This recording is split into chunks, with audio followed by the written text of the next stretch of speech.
Hello সবাই, বোর্ডের দিকে লক্ষ্য করো। একটি ঘনকের সম্পূর্ণ পৃষ্ঠের ক্ষেত্রফল 300 বর্গ সেন্টিমিটার। এর কর্ণের দৈর্ঘ্য নির্ণয় করো। রাজশাহী বোর্ড 2025-এ আসছে। সবাই খেয়াল করো। মনে করি ঘনকের বা ঘনকটি ধার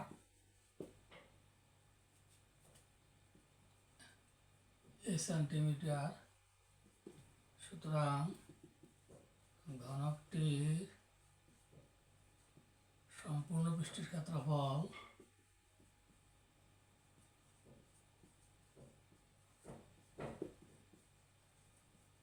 ক্ষেত্রফল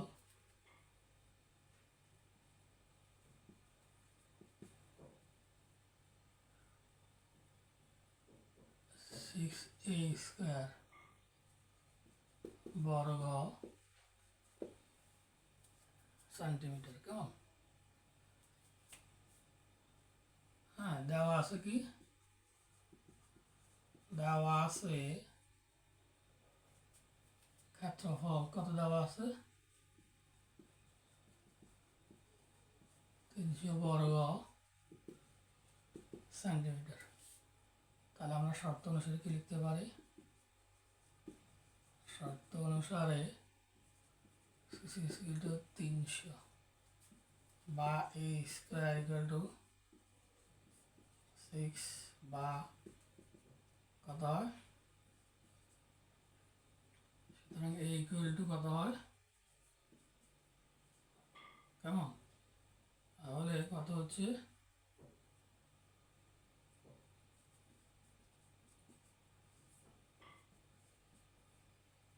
5√2 হচ্ছে। সুতরাং ঘনকের কর্ণের দৈর্ঘ্য আমরা জানি কর্ণের দৈর্ঘ্য সমান কত? ঘনকের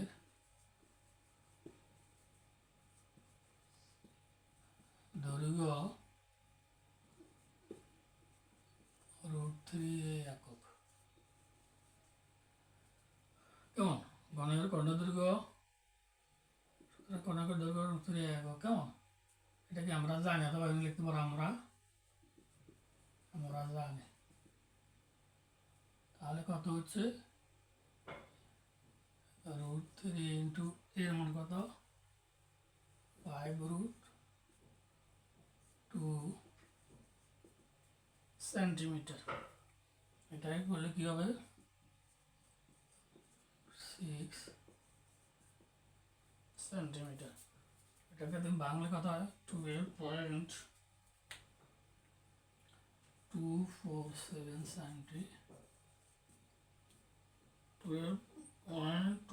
সেন্টিমিটার হলো আনসার। সবাই ওর দিকে খেয়াল করো। একটি ঘনকের সম্পূর্ণ পৃষ্ঠের ক্ষেত্রফল 300 বর্গ সেন্টিমিটার। এর কর্ণের দৈর্ঘ্য নির্ণয় করো। এখন ঘনক বলতে আমরা কি বুঝি? ঘনক প্রথমে ঘনবস্তু, তারপর ঘনক। তাহলে যার দৈর্ঘ্য প্রস্থ উচ্চতা আছে, যে বস্তুর দৈর্ঘ্য প্রস্থ উচ্চতা আছে সেটাই হলো ঘনক। ঘনবস্তু যে বস্তুর দৈর্ঘ্য প্রস্থ উচ্চতা আছে সেটাই হলো ঘনবস্তু। আর যে ঘনবস্তু দৈর্ঘ্য প্রস্থ উচ্চতা সমান সেটাই হলো ঘনক। ঘনক হলো যখন ঘনবস্তু দৈর্ঘ্য প্রস্থ উচ্চতা সমান হবে তখন সেটাকে আমরা বলি ঘনক। তো এখানে একটি ঘনকের সম্পূর্ণ পৃষ্ঠের ক্ষেত্রফল। একটা ঘনকের পৃষ্ঠে থাকে 6টা। তোমরা দেখবে একটা বক্সের পৃষ্ঠ থাকে কটা? 6টা। তো একটা ঘনকের পৃষ্ঠ থাকে 6টা। তো এখানে মনে করি ঘনকটির ধার এই সেন্টিমিটার। ধার বলতে এখানে বোঝাচ্ছে প্রত্যেক পৃষ্ঠের এক বাহুর দৈর্ঘ্য। প্রত্যেকটা পৃষ্ঠ কিন্তু সমান। ঘনকের প্রত্যেকটা পৃষ্ঠ কি সমান? তো এই কারণে তার ওই পৃষ্ঠটার প্রত্যেকটা পৃষ্ঠের দৈর্ঘ্য এবং প্রস্থ কী হবে? সমান হবে। এবং আমরা ওটাকে বলি কি ঘনকের ধার, ঘনকের বা একদিকের দৈর্ঘ্য। তাহলে ঘড়িটা যদি সেন্টিমিটার হয়, ঘনকটির সম্পূর্ণ পৃষ্ঠের কত 6a²। কেন 6a² হবে? ধার যদি এ হয় তাহলে ঘনকের প্রত্যেক পৃষ্ঠের ক্ষেত্রফল হবে a²। কী হবে?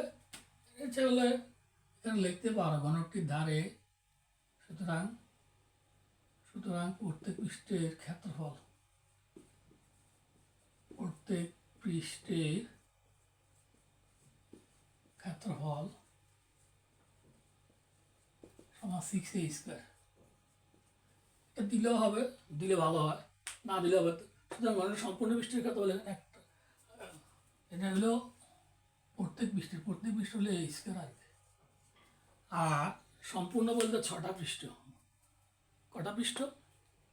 6টা। তাহলে একটা পৃষ্ঠের ক্ষেত্রফল যদি a² হয়, 6টা পৃষ্ঠের ক্ষেত্রফল 6a²। দেওয়া আছে ক্ষেত্রফল হলো 300 বর্গ সেন্টিমিটার।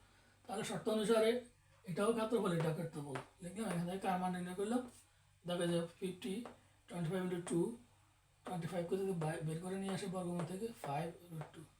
আর আমরা জানি ঘনকের কর্ণের দৈর্ঘ্য √3, ঘনকের কর্ণ, হ্যাঁ, এই কর্ণের দৈর্ঘ্য √3 একক। তাহলে √3 আর এর মান হলো কত? 5√2। এরপর এটা ক্যালকুলেটর দিয়ে করলে আমরা পাই 12.247 সেন্টিমিটার। এটা কিন্তু পরীক্ষাতে আসে, তোমরা এই ওটা তোমরা পাইবা। নোটবর্তিকে বলো, সৃজনশীল প্রশ্ন কতে বলো, সংক্ষিপ্ত কোথাও না কোথায় সামনে পাইবা। কাজে এগুলো বারবার করবা, সূত্রগুলো মনে রাখবা। আশা করি সকলে বুঝতে পেরেছো। সকলকে ধন্যবাদ।